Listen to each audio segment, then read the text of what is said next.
এখানে কজ এবং সাইন আছে, হয়তো সাইনে নয়তো কজে। তো এটা ইচ্ছে মতো নেওয়া যাবে না, এটা আমাদের অঙ্কের মানের উপর নির্ভর করবে। দেখো এখানে কিন্তু কস থিটা আছে, আমরা এই কস স্কোয়ারকে ওয়ান মাইনাস সাইন স্কোয়ার লিখতে পারি, ইচ্ছা করলে সাইন স্কোয়ারকেও কিন্তু ওয়ান মাইনাস কস স্কোয়ার লিখতে পারি।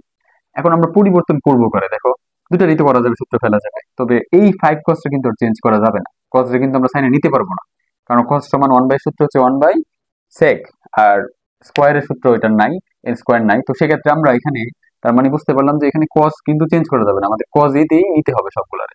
তাহলে আমরা এখানে এই কস স্কোয়ারটা যেমন আছে এমন রেখে দিব। সাইন স্কোয়ারকে কি লেখা যায় বলো? One minus cos square. আমরা ব্র্যাকেট কেন দিলাম? কারণ সামনে মাইনাস আছে, ভিতরে কিন্তু চিহ্ন পরিবর্তন হতে পারে। তো এখন এখানে তোমার কি আছে দেখো, two minus five cos theta, এটা যেমন আছে এমন আমরা লিখলাম।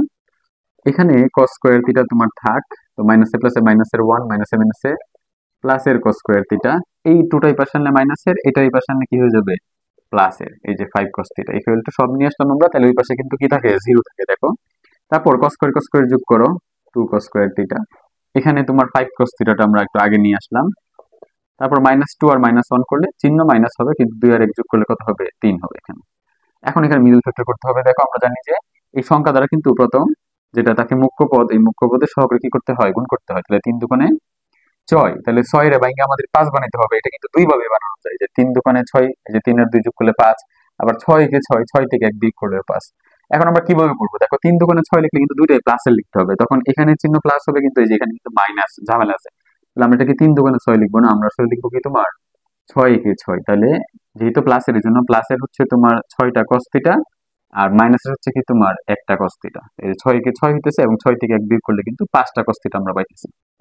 বাকি যেমন আছে লিখলাম। এই দুটো থেকে আমরা টু কস থিটা কি করতে পারি? কমন নিতে পারি।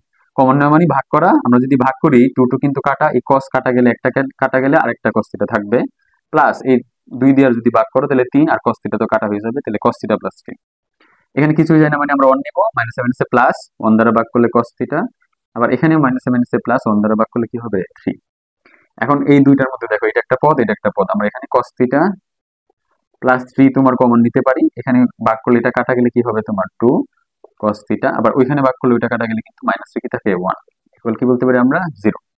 তো এখানে দুইটা মান সমান জিরো আসলে আমরা কি বলি? হয় অথবা বলি। তাহলে হয় cos theta plus three equal হচ্ছে তোমার জিরো। এখন যদি আমরা করি তাহলে কস থিটা সমান কি হবে বলো? প্লাসের থ্রি পাশে গেলে মাইনাস থ্রি। এটা কিন্তু গ্রহণযোগ্য না, কারণ আমরা জানি যে থিটার মান এখানে সূক্ষ্মকোণ বলছে, তাহলে সূক্ষ্মকোণের ভিতরে এমন কোনো মান আমাদের নাই, এবং জিরো থেকে নব্বই ভিতরে আসলে সাইনের কোনো অনুপাতের মানে কিন্তু কি আসে না? মাইনাস আসে না। আমরা জানি যে তোমার চতুর্ভাগের ক্ষেত্রে এখানে প্রথম চতুর্ভাগে কিন্তু সবগুলো ত্রিকোণমিতির মান হচ্ছে প্লাস, এটা হচ্ছে জিরো থেকে নব্বই, এটার রেঞ্জ, ঠিক আছে, প্রথম চতুর্ভাগ যেটাকে আমরা বলি। তো এই জন্য এটা আমরা বলবো গ্রহণযোগ্য।